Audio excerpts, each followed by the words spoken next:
very much. Thank you. And thank you all for coming. I'm very excited that you've decided on this rainy afternoon to come and listen to us talk about torture.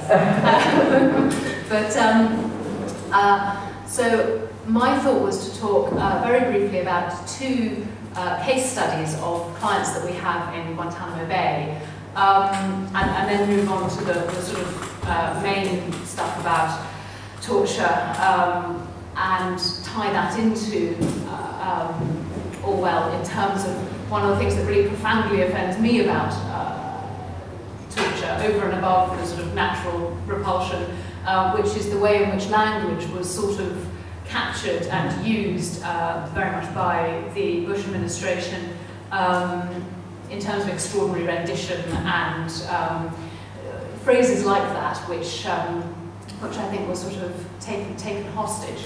But anyway, I will start with an extraordinary story, that of Mohammed al-Bahrani. And Mohammed, as you can see, was 14 years old when he was taken to Guantanamo Bay. And his story is amazing, and I thought it was interesting to talk about within the context of the Orwell lecture, because it's so far-fetched, and it seems so ridiculous. And it's almost funny, except it's obviously horrendous.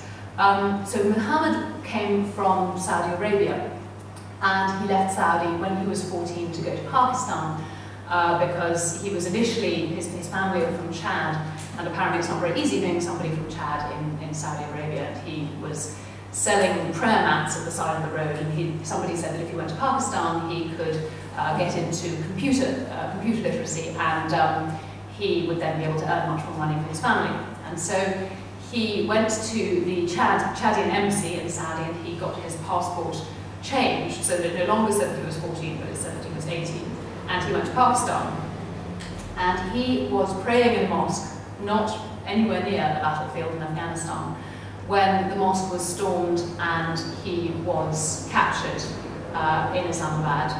And he was questioned by US interrogators with a Yemeni translator. And you chaps may or may not know, Yemeni Arabic, slightly different from Saudi Arabic. And so they had this conversation where they were talking about the word Zalata.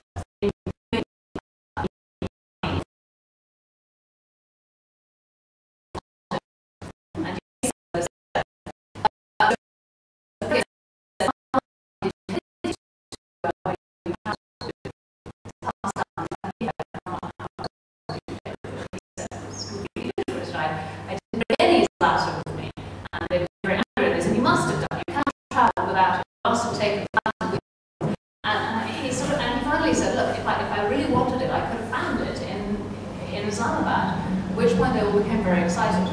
Maps were brought out and put on the table. Where would you find this Zalata?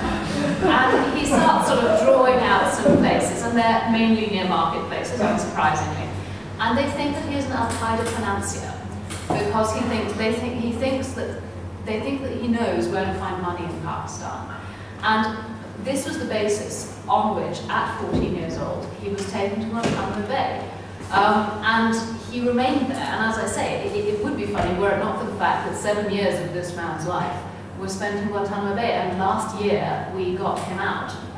He was, as I say, there for 7 years, he was 21 years when we got him out, and he's now back in Chad. But it's that sort of extraordinary thing where you're dealing with intelligence which is really not worthy of the name, and you end up with these extraordinary situations. Very briefly, we also have the story of Ahmed Balbasha. This is just the thing of why Guantanamo is still open. One of the reasons is that about 50 people who are left in Guantanamo are like Ahmed in that they are cleared for release, so they could leave tomorrow if they had somewhere to go to. But Ahmed would be looking at returning to Algeria, where he has been threatened with torture and detention if he does go back there. And so he has said that he would rather remain in Guantanamo, and you can imagine how much our lawyers loved mitigating to ensure that he remained in Guantanamo rather than going home. But he and many like him are stuck in Gitmo, in part because it's very difficult to persuade European countries to take these guys who are essentially refugees but who are completely cleared, so they are no longer suspected of a crime, but they have nowhere to go.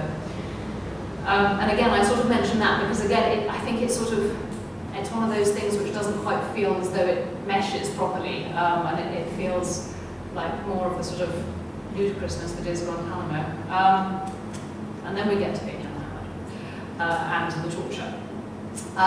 So probably you will all have heard of Bin Laden. He was, in a sense, one of our poster children because his story was so extraordinary. Bin Laden travelled from, he was picked up on the border between Afghanistan and Pakistan, and he was interrogated in Pakistan by US intelligence services, but also importantly by British intelligence services. And this was at the end of 2001 and the beginning of 2002. And then in about the middle of 2002, he disappeared from the prison in Islamabad. And the British knew that he wasn't in Guantanamo, and they knew that he wasn't in Bagram because some chaps from MI6 were over there and checked, and he wasn't there.